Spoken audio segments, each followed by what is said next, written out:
রিশাদকে যখন ঢাকা নিয়ে আসা হয় তখন আমরা জানতে পারি রিশাদের বাবা নাই, তার মা আছে এবং তার একজন মামি আছে। যখন রিশাদকে নিয়ে আসলো, নিয়ে আসার পর তার চিকিৎসা চালাবে যে এরকম তাদের একটা খুব ব্যয়বহুল করার মতন ক্ষমতা নেই। তার মার সাথে কথা বললাম, তার মারও সেই একই অবস্থা, তার মামি যে ছিল তার মামির একটা হচ্ছে। আপনারা জানেন বাংলাদেশের ভলান্টিয়ার ভাইরা যেখানেই অসহায় হতদরিদ্র থাকে সেখানেই কাজ করতে এগিয়ে যায়। তেমনি একজন কামাল ভাই, তেমনি একজন শাকিল ভাই, এরকম অনেক কামাল ভাই এবং শাকিল ভাইদের মাধ্যমে এখন বিভিন্ন প্ল্যাটফর্ম থেকে এসে আপাতত রিশাদের সাময়িক চিকিৎসার ব্যবস্থা করা হচ্ছে। সাময়িক চিকিৎসা বলতে তার বর্তমান আপনারা জানেন প্রথমত তার কবজি পর্যন্ত কাটা হয়, বিদ্যুৎ স্পর্শ পরে তার কবজি পর্যন্ত প্রথম কাটা হয়, তারপরে দ্বিতীয় আরেকটি অপারেশন করার পরে তার দুইটি হাতের একদম দুই সাইডে কেটে ফেলার পরে এখন যে অবস্থাটা আছে সেটা হলো তার ভিতরে কিন্তু ইনফেকশন শুরু হয়ে গেছে বিদ্যুৎ স্পর্শর কারণে। যেটা এমনিতে কেটে যাওয়া, ফেটে যাওয়া বা অ্যাক্সিডেন্ট করার রোগীর একরকম, আর বিদ্যুৎ স্পর্শ হওয়ার পরে ওই রোগীর অবস্থা হচ্ছে আরেক রকম। তো তেমনই এখন ডাক্তার তার কাছে এখনো পর্যবেক্ষণে রাখছে এবং আমরা ডাক্তার কাছে, আমরা যারা ভলান্টিয়ার আছি, ভলান্টিয়ার ভাইরা তাদেরকে বলেছি যে আমরা তাকে উন্নত চিকিৎসা করা যায় কিনা বা উন্নত চিকিৎসা করার জন্য অন্য কিছু করা যায় কিনা। তখন আমাদেরকে বলে এ তো এখন যদি অন্য আরো উন্নত চিকিৎসা করতে যায় তাহলে তার জন্য কিন্তু চিকিৎসার ব্যয়বহুল একটা ব্যবস্থা আসবে। এখন এই ব্যয়বহুল যদি হয় তাহলে আমরা এটা কোথা থেকে পাবো? সে কারণে আমরা সকলের কাছে অনুরোধ করব যে বাংলাদেশের যে প্রান্তে যারাই থাকেন, অনেক মানবিক ভাই বোন বন্ধু আছে যারা পথশিশু এবং সুবিধাবঞ্চিত মানুষদেরকে নিয়ে কাজ করে, অসহায় মানুষের পাশে দাঁড়ায়। আমরা চাই আমাদের এই আপনাদের মাধ্যমে, মিডিয়ারা যারা আসবেন আপনাদের মাধ্যমে আজকে রিশাদের পাশে বাংলাদেশের যে কোনো প্রান্তে থেকে এসে কেউ দাঁড়াক।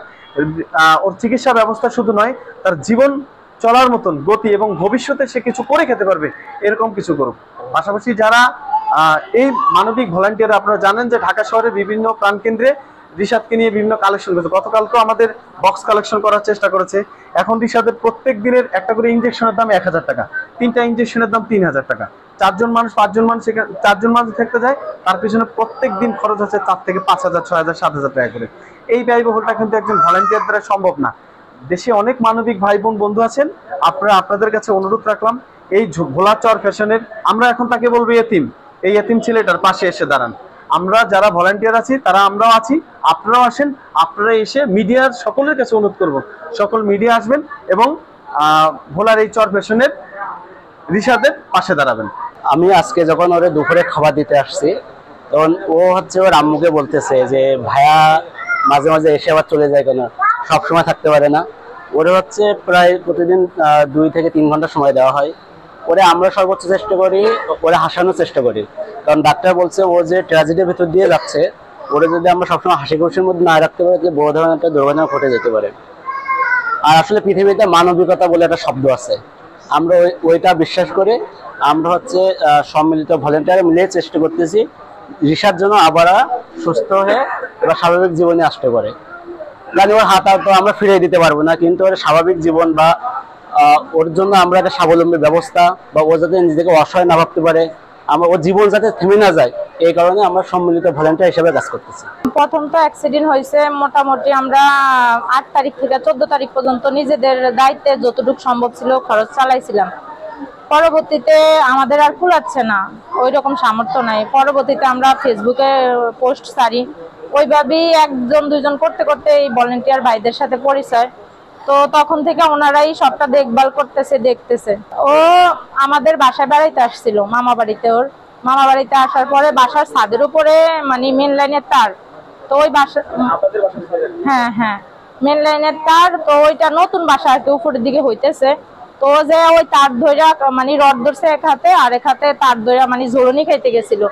এর আগেও গেছিল, তখন কারেন্ট ছিল না, তখন জ্বলনি খাইছে, কিছু হয় না। পরবর্তীতে ভাবছে যে এখনো তো কিছু হবে না, ধরতে গেছে, তখনই অ্যাক্সিডেন্টটা হয়েছে। পরে তাৎক্ষণিক আমাদের ওইদিকে মানে হসপিটাল আছে, ওইদিকে নিয়ে গেছি। ওনারা বলছে এদিকে চিকিৎসা করানো সম্ভব না, ওর উন্নত চিকিৎসার জন্য ঢাকা নিয়ে যান।